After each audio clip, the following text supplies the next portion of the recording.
I was kicked out after my mother used my college fund to buy my sister a new house. I spent the next years rebuilding my life. Then my mother and sister showed up again with a demand that changed everything. I knew something was coming up when I saw my sister and our mother walk into the welcome reception for my new home. A home that reflected every single sacrifice late night, every ounce of hustle I put into starting my IT company. Nonetheless, the knot in my stomach intensified, and my skin crawled because I recognized the expression in their eyes. The exact expression I saw when I was 18, the night my entire world collapsed. Growing up in Boston, our family appeared to be rather normal.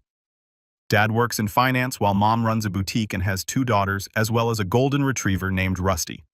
However, as the saying goes, appearances can be misleading. When I was 12, the cracks began to show. Dad walked out, and while the divorce was not spectacular, what happened next laid the foundation for years of pure family dysfunction.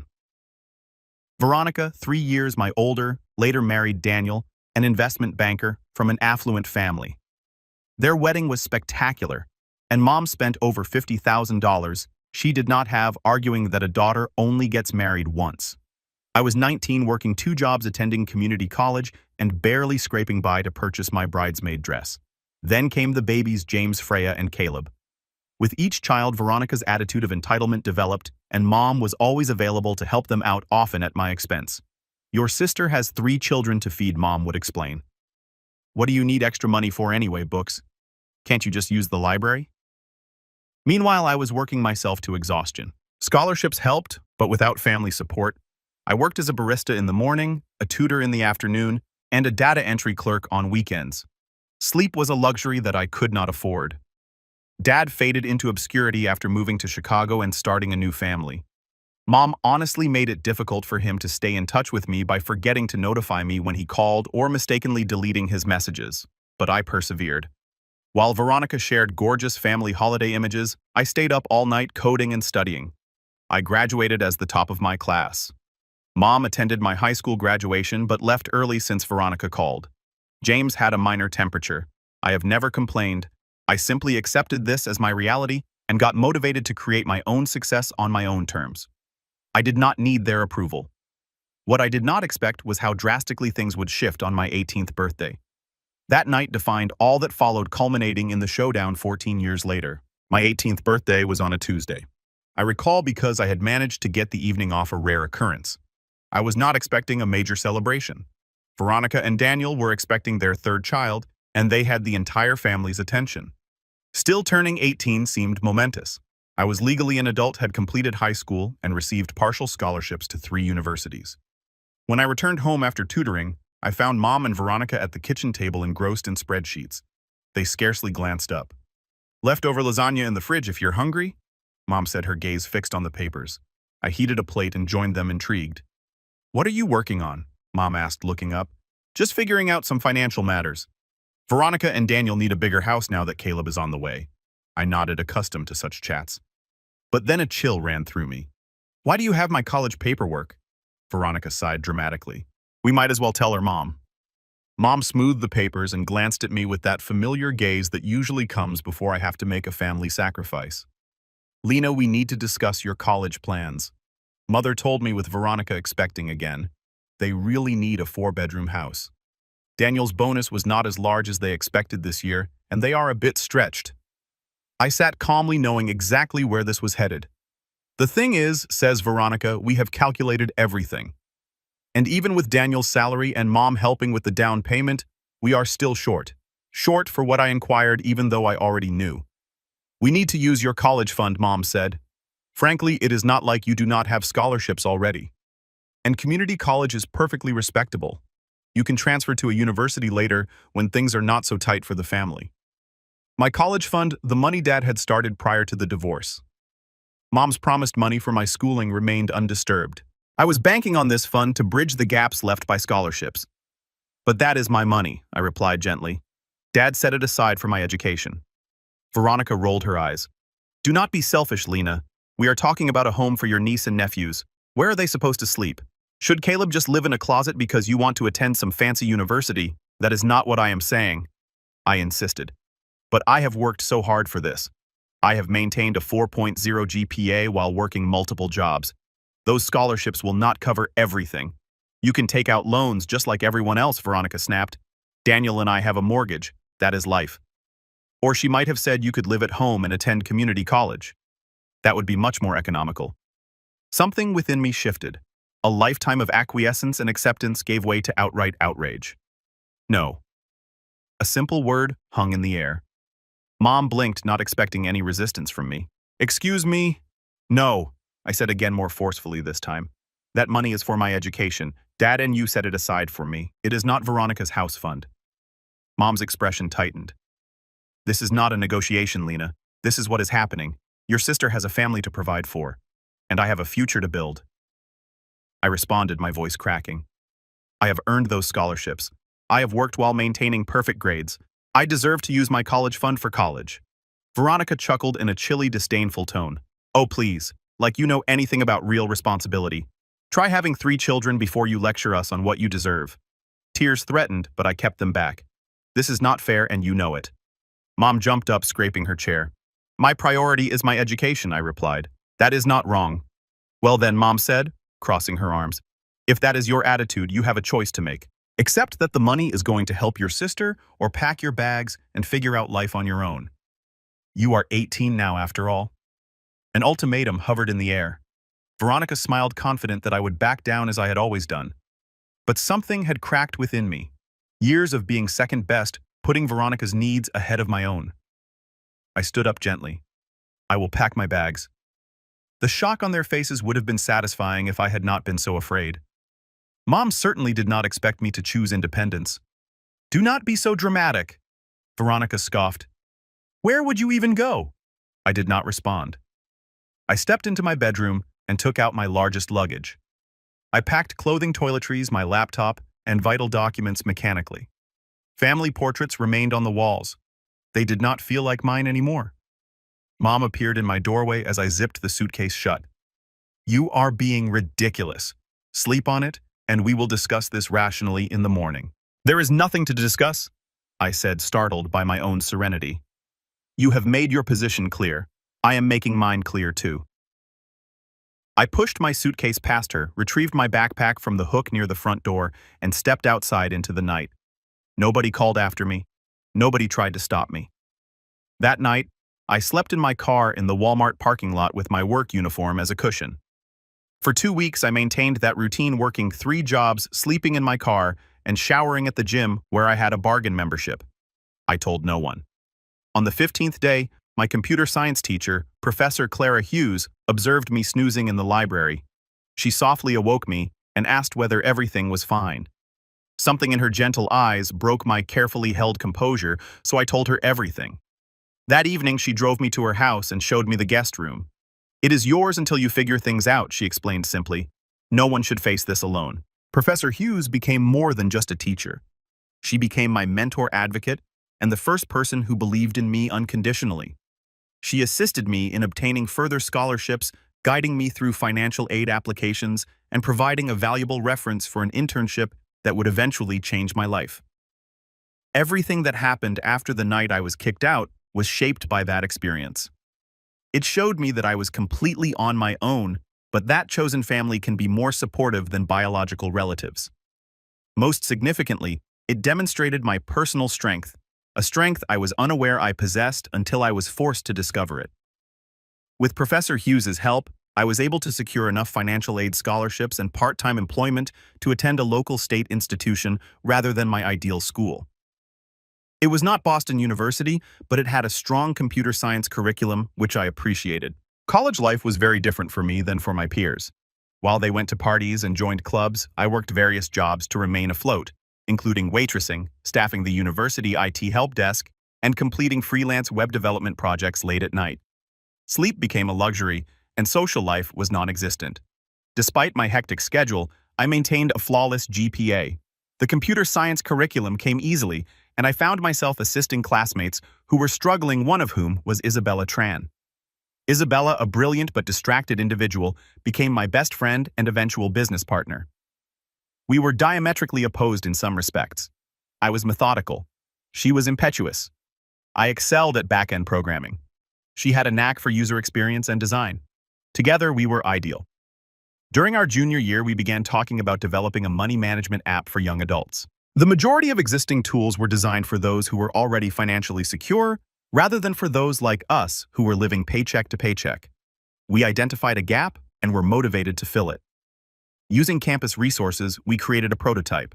We dubbed it SEN, an app that let users visualize their spending, automate their savings, and create responsible credit. Our teachers were impressed, but more significantly, our classmates found it quite beneficial. After graduation, Isabella and I had to decide whether to take stable corporate jobs or chase our business dreams. The safe option was appealing, especially considering my financial instability. However, I remembered Professor Hughes's words. Sometimes the riskiest path leads to the greatest rewards. We took a chance by moving into a tiny roach-infested flat to save money.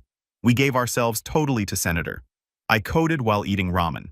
Isabella worked on user interfaces till daybreak. We went to every networking event, pitch competition, and startup program we could find. 6 months of rejections ensued. Investors believed we were too young and inexperienced or focused on the wrong demographics. College students do not care about financial planning, one venture entrepreneur remarked dismissively. But we persisted. We had a breakthrough when we received a small company grant, which enabled us to hire our first employee, a marketing professional who assisted us in refining our messaging. We shifted slightly, focusing on recent graduates with student loans rather than current students. The app gained traction gradually, then exponentially. We were highlighted on a technology blog. A financial influencer with millions of followers endorsed SEN, and our user base rose from thousands to hundreds of thousands. Throughout this process, I had occasional thoughts about reaching out to my relatives. I had had very little interaction since that night. Mom called 3 months after I left, not to apologize, but to notify me that they had spent my college fund for Veronica's down payment. Dad sent periodic texts to check in, but our relationship remained distant. Instead, I focused on growing my business and my personal life. Years passed in a flurry of code meetings and eventual achievement. Isabella and I relocated from our shabby flat to a proper office. We employed additional developers, customer service agents, and marketing specialists. SEN developed into a comprehensive financial platform. 5 years after our start, we received an acquisition offer from one of the country's top financial technology organizations. The amount was staggering enough to make Isabella and me wealthy multiple times over. We finally agreed after weeks of negotiations. I was 30 years old and suddenly richer than I had ever believed possible. The worried 18-year-old sleeping in her car appeared to be a completely different person. Financial security provided the freedom to make intelligent decisions rather than frantic ones. I invested most of my windfall, gave to scholarships for first-generation college students, and eventually allowed myself to consider building a home. A genuine home, not just a place to sleep between work shifts. After months of searching, I discovered it. A lovely craftsman-style home in an upmarket neighborhood. At $960,000, it was a hefty investment, but it was well within my budget. The 4-bedroom home has character and charm with hardwood floors, huge windows, a wraparound porch, and a large backyard. It needed modifications, but I spotted its potential right away. As I signed the closing forms, I considered the irony. 14 years ago, my college fund was depleted to help Veronica buy a larger home. Now I was able to buy a property for about $1 million via my own work. During the restoration, I got an unexpected note from my father. He had seen the news about SEN's acquisition online and wanted to congratulate me. Our chat was unpleasant, yet it opened up possibilities. He stated that he had lost track of me after I left and was too embarrassed to try harder to find me. He got divorced again and moved back to Boston. Would I consider meeting for coffee? That coffee meeting was tense yet healing. Dad apologized for being absent during my challenging years. He confessed he was aware of the college fund predicament, but felt unable to intervene. I did not forgive him right away, but I appreciated his honesty. We agreed to focus on progressively restoring our connection. During our talk, he revealed that Veronica and Daniel were experiencing financial difficulties again. Apparently, they had to downsize once Daniel's company was restructured. Mom continued to help them in any way she could. "They do not know about your success," Dad remarked. "I have not told them." I nodded, not sure how I felt about it. Part of me wanted them to know I was successful despite their lack of support. Another part preferred that my accomplishments remain quiet. As my house renovations neared completion, I planned a housewarming celebration. After considerable thought, I included my relatives on the guest list. Isabella worried I was setting myself up for disappointment, but I felt it was time to end that chapter of my life, one way or another. I extended formal invitations to Dad, Mom, Veronica, and Daniel. Dad answered promptly with acceptance. Mom called, astonished but agreeable. Veronica texted, "Looking forward to seeing how you're doing. We'll be there." The stage was set for a reunion. I never expected one that would be more dramatic than I could have imagined. The morning of my housewarming party was sunny and lovely. Despite staying up late to finish up the house, I awoke early. Every room was perfect. The living room with its comfortable sectional and built-in bookshelves, the gourmet kitchen with marble countertops and professional-grade appliances, the dining room that could comfortably seat 12 people, and 4 beautifully appointed bedrooms upstairs, including a master suite with a balcony overlooking the backyard. Isabella arrived about 10 o'clock laden with champagne and decorations. "Are you sure you want to go through with this?" she inquired, arranging flowers. "It is not too late to uninvite them. I need closure," I said, my stomach churning at the prospect of seeing my mother and sister again. Besides, they are just 3 people out of 30 guests. If things get uncomfortable, we will have plenty of buffers. The caterers arrived at midday and set up stations on the first level. By 3 o'clock, everything was ready. Food, drinks, music, and my nerves were frayed. My colleagues in technology arrived first, followed by neighbors. Professor Hughes arrived with her husband embracing me warmly and whispering how proud she was. Friends from college industry contacts and my financial advisor completed the early arrivals. At 4:30, the doorbell rang again. I opened it to see my father standing awkwardly on the porch holding a gift bag. "Dad?" I replied, the words still seeming odd. "Lena," he said, looking at the house behind me. "This is impressive." I let him in, gave him a quick tour, and introduced him to a few guests. He appeared genuinely thrilled to see how well I was doing, if a little out of place among the successful professionals that occupied my home. "Your mother and sister should be here soon," he explained. They were planning to come together. I nodded and refilled my water glass to conceal my uneasiness. "And how are they?" Dad paused. "Managing Daniel's job situation has been tough on them. They sold their house last year and moved to a townhouse. Margaret, your mom helps with the kids a lot." Before I could react, Isabella appeared at my elbow. "More guests arriving," she said, "including, I believe, your mother and sister." I took a deep breath and made my way to the front door. There they stood. Margaret barely aged despite the 14 years, and Veronica still lovely but with stress lines around her eyes. Behind them stood Daniel, who appeared much older and more worn than I remembered, and their 3 children, James, now a teenager, Freya, a preteen, and Caleb, about 10 years old. "Lena, Mom," replied, her tone cautious. "Thank you for inviting us." "Welcome," I said, standing back to let them enter. "Please come in." The kids hung back sheepishly, evidently instructed to be on their best behavior. I smiled at them. I scarcely knew these nieces and nephews. "There is a game room upstairs if you get bored," I assured them. "Second door on the right." That broke the ice a little. James inquired if I had a gaming system, and when I said yes, the kids went upstairs. After a quick thank you, Daniel said, "Beautiful home." He gazed about with professional curiosity. "The architectural details are impressive." "Thank you," I responded. "The renovation took 6 months, but it was worth it." 6 months? Veronica raised her eyes.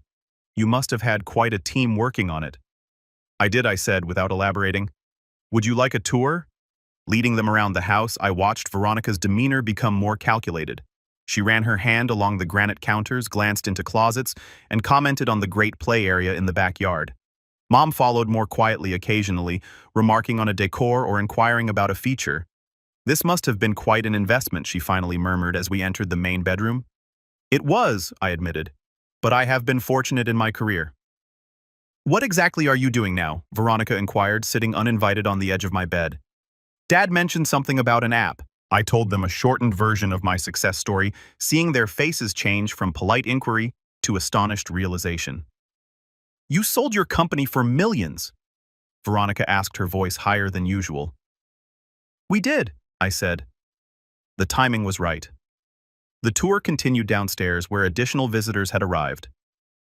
I introduced my family to Isabella, Professor Hughes, and colleagues and acquaintances who knew some of my tale. Throughout the introductions, I spotted Mom and Veronica gathered in corners, whispering passionately. Daniel appeared disengaged from their chats, instead truly interacting with my tech industry acquaintances. 1 hour into the celebration, I clinked my glass to get everyone's attention. "Thank you all for coming to celebrate this new chapter with me. This house represents not just a place to live, but a milestone I once thought impossible. I am grateful to everyone who supported me along the way." As I finished my brief statement, Veronica approached, As Lena's sister, I would like to say something too. Her voice had that confident tone I knew from childhood, the voice that always preceded her getting exactly what she wanted. Family is everything, she added. Resting her palm on my arm and seeing Lena's beautiful home today has made me realize how perfect this would be for our family. The visitors exchanged perplexed murmurs. What Veronica means, Mom said softly, is that we are so proud of Lena for creating a space where family can gather. No, Veronica replied, tightening her grasp on my arm. What I mean is that this house would be perfect for my family. With Daniel's job situation and the kids needing good schools, we have been looking for exactly this kind of home in exactly this neighborhood. The room went silent. Even the caterer had stopped moving. Veronica Daniel began, his face flushing. This is not the time or place. It is exactly the right time, she said. Lena has always wanted to help family. She is single, no kids, and clearly doing well financially. This 4-bedroom house is wasted on one person when we have 3 growing children who need space and stability. Mom nodded in accord. I stood paralyzed, hardly believing what I was hearing. After 14 years of no contact after seizing my college fund, they were now requesting, nay, expecting that I give them my home. Lena, Mom said, her voice taking on that authoritative tone I recognized all too well. You need to pack your bags and find somewhere smaller. A condo downtown would suit your lifestyle much better, and it would mean the world to your sister's family. Veronica was already pacing around the living room, pointing out the adjustments they planned to make. James could take the bedroom with the bay window. Freya would love the purple room, and Caleb would have so much space for his toys in the smallest bedroom. Mom joined in. After all Veronica has been through, she deserves this. It is the least you could do as her sister. The room had become utterly silent. My visitors glanced at us with terrified fascination. Isabella had rushed to my side, offering support, but remaining mute. I took a deep breath, feeling strangely calm despite the absurd scene that was happening. I have something to show you, I murmured quietly while collecting my phone. I used the smart home system to connect my phone to the enormous TV in the main room. With a few touches, I opened a document and projected it on the screen. What is this? Veronica inquired anxiously. This, I told you, is a restraining order I filed 14 years ago after you kicked me out on my 18th birthday. The room fell silent as the legal paper appeared on the screen. Even the caterer stood motionless, trays in hand. What are you talking about? Mom's voice broke the silence, a mix of confusion and outrage. We never kicked you out. You chose to leave. I kept my voice steady, years of practice paying off. You gave me an ultimatum on my 18th birthday. Except that my college fund would go to Veronica's down payment or pack my bags. I packed my bags. You did not stop me. That was a disagreement, not an eviction. Veronica snorted, keeping her gaze set on the document. You are being dramatic. I slept in my car for 2 weeks, I explained simply. In February in Boston. A murmur spread among the assembled visitors. Dad walked forward, his face pale. I did not know it was that bad, he remarked gently. You never told me. Would it have mattered? I inquired. He had no response to that. I swiped to the next document on my phone. This is more interesting, though. This is why I filed the restraining order. The screen now displayed credit reports and loan applications in my name, all from shortly after I left home. What is this? Daniel inquired, leaning closer to the screen, his financial background helping him comprehend what he was witnessing before the others. After I left, someone opened 3 credit cards and took out a personal loan in my name. I told him they had my social security number, my birth certificate, and enough personal information to pass security questions. The total debt was just over $45,000. Mom's face had turned white. Veronica became really interested in her wine glass. Fortunately, I said the detective who helped me was thorough. The credit cards were used at stores Veronica frequented. The loan money was deposited into an account that then transferred the exact amount to your joint checking account. Daniel. Daniel carefully turned to face his wife. You told me that money was from your mother, a gift to help with the down payment. It was, Veronica affirmed. Mom helped arrange it. By committing identity theft against your own daughter, Professor Hughes interjected, her intellectual manner giving way to protective wrath. That is a felony, in case you were not aware. I am sure there has been some mix-up, Mom started. This is the police report I filed, I said, bringing up another document. I had enough evidence to press charges for identity theft and fraud. The detective was particularly interested in this loan application. I focused on a signature in which someone attempted to counterfeit my signature, but misspelled my middle name. Veronica's hand shook so terribly that she had to put down her wine glass. If you filed charges, why were we not arrested? she asked, her voice lacking conviction. Because I did not pursue it. I explained simply. I was 18, terrified, and despite everything, you were still my family. So I made a deal with a detective. I would pay off the fraudulent debts myself if they documented everything, but held off on prosecution. I swiped to another document.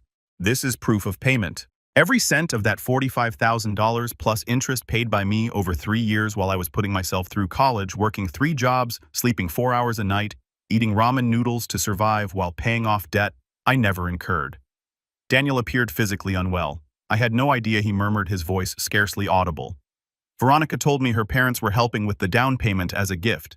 Just one parent, I said gently. And it was not a gift. It was theft. Mom finally found her voice. You are twisting everything to make yourself the victim. We have always done everything we could for you. Sometimes families need to make hard choices for the greater good. The greater good, Dad asked, his voice rising unexpectedly. Margaret, she was 18. Our daughter, and you stole from her. Mom turned against him. Do not you dare judge me, Richard. You walked away. You left me to handle everything. I left you, not our daughters, he replied. And I certainly did not authorize you to steal Lena's college fund or commit fraud in her name. I knew about the college fund, he said, and he turned to me. I am sorry I did not fight harder for you, but the credit cards, the loan, I had no idea. I nodded and accepted his incomplete apology for what it was. Veronica adjusted her approach after witnessing her support crumble. It was a difficult time, she admitted, tears welling up in her eyes. We had a baby, needed a home. Mom was just trying to help us, and you were not around to ask. Maybe, I said, but that does not justify fraud. I swiped to another document. This might interest you too, Daniel. While investigating the identity theft, I discovered quite a bit about your family finances. These are records of 6 failed business ventures Veronica invested in without your knowledge, using joint funds. The total losses exceeded $200,000 over 8 years. Daniel's face lost its color. What business ventures? Her college friend Megan's clothing boutique, her cousin's restaurant, a subscription box service for luxury pet products, among others, I put on paper. All failed within a year. All received substantial investments from your family accounts. Those were personal loans to friends, Veronica said faintly. They were going to pay back everything with interest. Is that why you hid the paperwork? The room had become uncomfortably tight. Guests were seeking ways out, unsure whether to stay for this plainly private family crisis. I think I stated loudly that we have gotten off track. You came here today to claim my home for yourselves based on the assumption that I would once again sacrifice my needs for Veronica's wants. I am making it clear that will never happen again. So you will throw your own sister's family out on the street, Mom asked. Where is your compassion? My compassion, I laughed, but there was no humor in it. Where was your compassion when I was sleeping in my car in winter? Where was your compassion when you stole my identity and left me with crushing debt before I had even started college? Mom opened her mouth before closing it again. I am not throwing anyone out on the street, I explained more softly. But I am not giving up my home. If you need financial help, I am willing to discuss setting up education funds for James, Freya, and Caleb. They are innocent in all this, and I would like to know my niece and nephews. We do not need your charity, Veronica snapped, despite Daniel's face indicating otherwise. It is not charity, I responded. It is family, helping family the right way. Mom grabbed her purse. I think we have heard enough. Veronica, children, we are leaving. The children are upstairs playing video games, I reminded her, and I think Daniel might want to stay. Daniel nodded slowly. I need to understand exactly what has been happening with our finances, he told me. Kids will be fine for a while longer. Fine, Mom snapped. Veronica, let us go. As they approached the door, Isabella took a step forward. I think that is best. This is supposed to be a celebration of Lena's new home, not a venue for attempted property theft. Mom's face turned crimson red. How dare you? This is a family matter. Yes, Isabella responded, and Lena's chosen family is here to support her. You might want to think about what real family support looks like before you return. After they left, the party gradually recovered momentum, though conversations naturally revolved around the dramatic incident. Daniel remained in the corner, speaking quietly with my financial advisor and periodically checking his phone for texts from Veronica. Later, as the guests began to leave, he approached me and formally stated, I owe you an apology. I had no idea about the identity theft or the investments. I knew about the college fund, but Veronica told me you had agreed to it.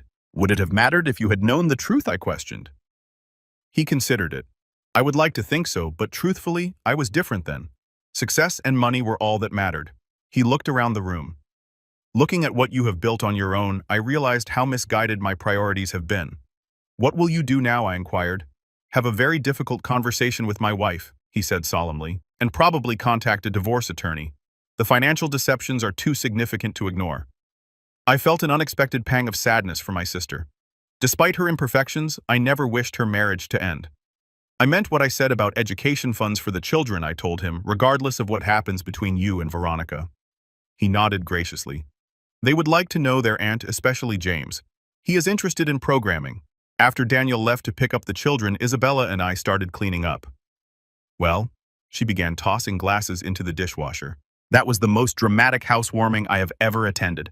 I laughed and felt lighter than I had in years. Not exactly the closure I expected, but closure nonetheless. Do you think they will try to contact you again? Isabella inquired. Mom and Veronica. Eventually when they need something. I shut the dishwasher and straightened up. But next time I will be prepared. No more doormat, Lena. As the final guest left and silence descended over my new home, I wandered through each room admiring what I had created. Not only was it a physical structure, but it also represented a life achieved through dedication, hard work, and the confidence to stand up for myself when it counted most.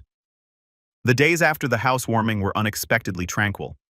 I expected Mom and Veronica to torment me with angry phone calls, manipulative texts, and possibly even unannounced visits. Instead, quiet. Daniel phoned me and asked to meet at a coffee shop near his office. Veronica moved in with your mother, he told me, over lattes 3 days after the party. She took the kids for now, but we have agreed to equal custody while we sort things out. I am sorry about your marriage, I stated truthfully. He shrugged, appearing fatigued and relieved. After what came to light at your party, I started digging deeper into our finances. It is worse than you know. We are not just struggling, we are nearly bankrupt. How is that possible? You had a good position at the investment firm, had he reiterated. I was let go 6 months ago, downsizing. I have been working as a financial consultant since then, but making about a third of my previous salary. Meanwhile, Veronica continued spending as though nothing had changed. He pushed the folder across the table. These are statements from accounts I did not even know existed. Credit cards maxed out. Loans I never signed for. Second mortgages on the house before we sold it. While reviewing the records, I experienced a sense of déjà vu. She did to you what she and Mom did to me, I inquired. Except on a much larger scale, he agreed grimly. We are talking hundreds of thousands in debt. What will you do? Bankruptcy seems inevitable, he admitted. I nodded in understanding. My offer for education funds still stands.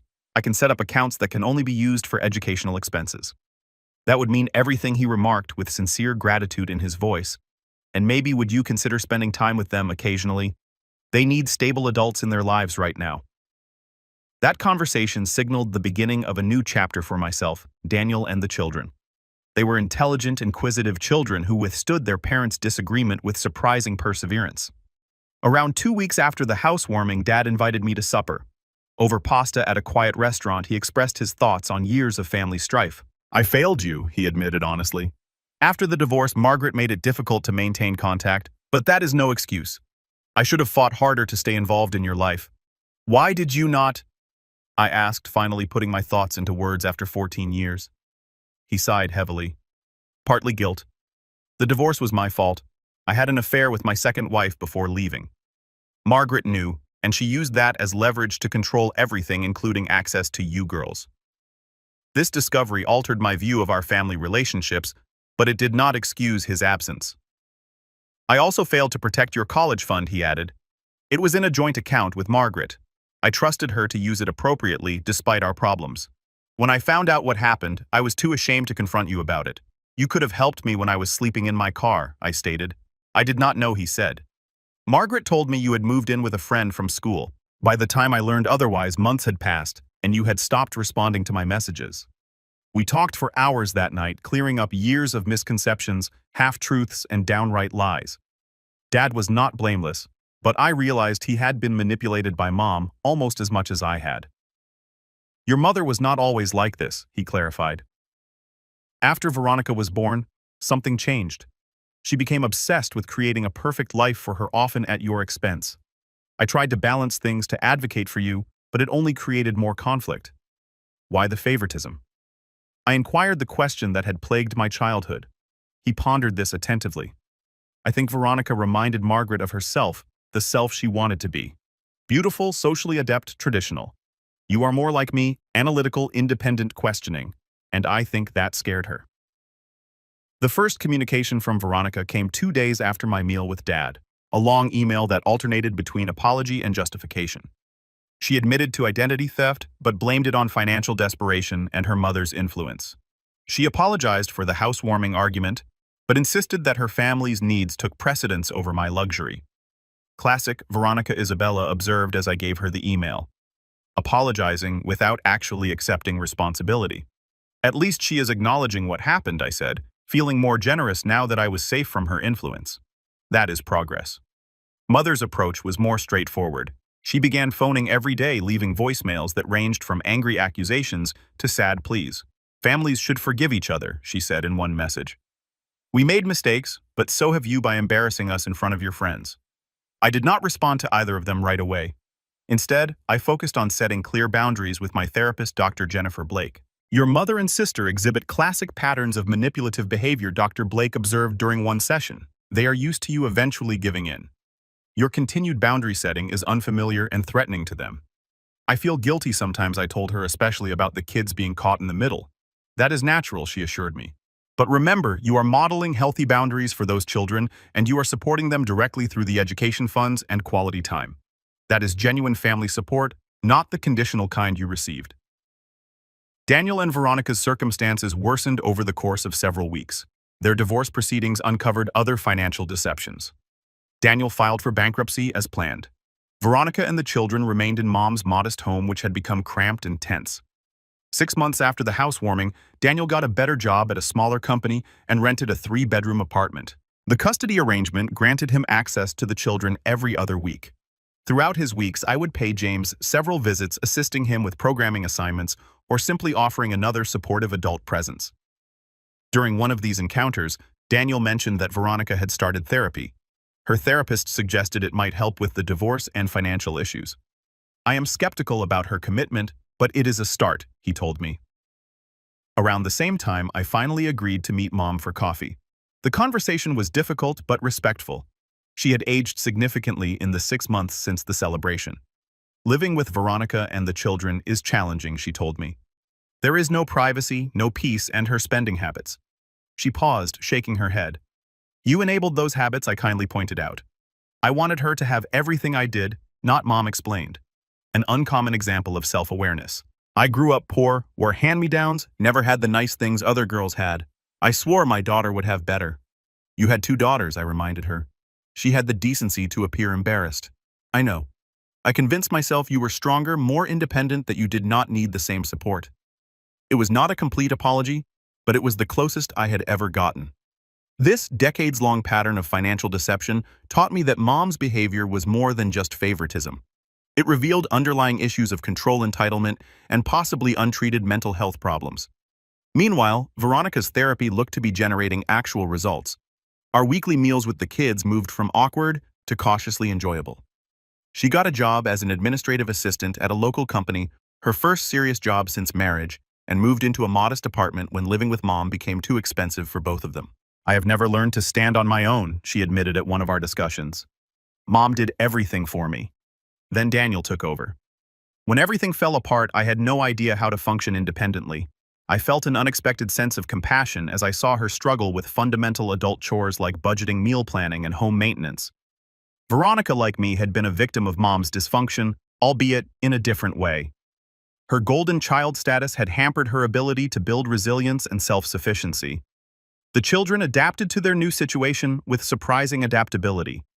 James, now 11, thrived in the coding group I introduced him to. Freya acquired a fascination for science that neither Veronica nor Daniel had recognized. Caleb's dinosaur passion grew into a more general interest in natural history. I established college funds for each of them with the condition that the funds be spent solely for educational purposes, a safeguard against history repeating itself. Daniel and I formed an unexpected friendship based on mutual respect. He confronted the financial calamity full-on, gradually repairing his credit and profession while becoming a more present father than he had ever been during his marriage. The bankruptcy was humiliating, he admitted, but freeing. Not all relationships could be saved, however. Mom continued to avoid actual accountability, alternating between superficial apologies and sly explanations. During one especially challenging meal, she mentioned that my success was owed in part to her tough love style. If we had not pushed you out of the nest, would you have developed the same drive? She wondered, as if my homelessness had been a deliberate teaching moment rather than abandonment. I cautiously set down my fork. That is like saying abuse makes people stronger. Some survive, despite it, not because of it. I succeeded in spite of how you treated me, not because of it. She swiftly changed the subject as she was always uncomfortable with direct confrontation. These incidents confirmed Dr. Blake's assessment that while Mom may change her conduct to preserve contact, true remorse or insight may never arrive. Some people are not capable of the depth of self-reflection necessary for genuine change, Dr. Blake told me. You can adjust your expectations accordingly and decide what kind of limited relationship, if any, serves your well-being. By the time my house's one-year anniversary neared, I had set clear guidelines for family interaction. Monthly lunches with Veronica and the kids, occasional coffees with Mom, regular dinners with Dad, and more frequent time with the kids during Daniel's custody weeks. To commemorate the event, I arranged a small gathering in stark contrast to the previous year's grand housewarming. Isabella accompanied her new fiancé. Professor Hughes and her husband attended. Dad arrived with Laura, their relationship now serious. Daniel brought the kids for a few hours. Even Veronica made a brief and charming visit.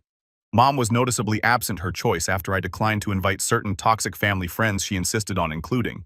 It was a little but crucial win in keeping my boundaries. As the evening progressed and people had dessert on the patio, James approached me with his laptop. Aunt Lena, can you look at my code? I am trying to build a game, but the graphics will not render properly. We sat on the porch swing solving his JavaScript issues as fireflies blinked in the coming dusk. The simple moment an aunt assisting her nephew, family members supporting one another in healthy ways, brought tears to my eyes, which I quickly wiped away. Are you okay? James inquired, noting my emotion. More than okay, I told him. Just happier here. Later that night, when everyone had left, I wandered through my home, which was genuinely mine in every way.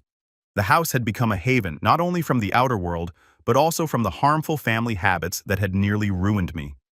Within these confines, I had created new rituals, connections, and a new understanding of family that was based on mutual respect rather than duty or manipulation.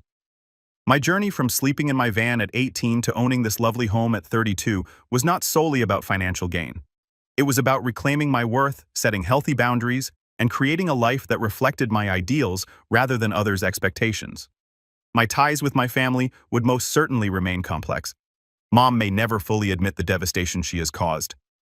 Veronica's growth potential may be limited. Dad's attempts to make amends could not undo years of absence. However, I no longer required their validation or approval to feel whole. The terrified 18-year-old who drove away from her childhood home with nowhere to go had discovered not just safety, but also strength. She had realized that family is sometimes chosen rather than born, and that standing in your truth, no matter how difficult, results in genuine connection rather than a hollow performance of obligation. As I sat on my veranda with a cup of tea watching the stars appear in the summer sky, I felt tremendous serenity. The voyage had not been easy, but it had taken me exactly where I needed to be, home in all senses of the word,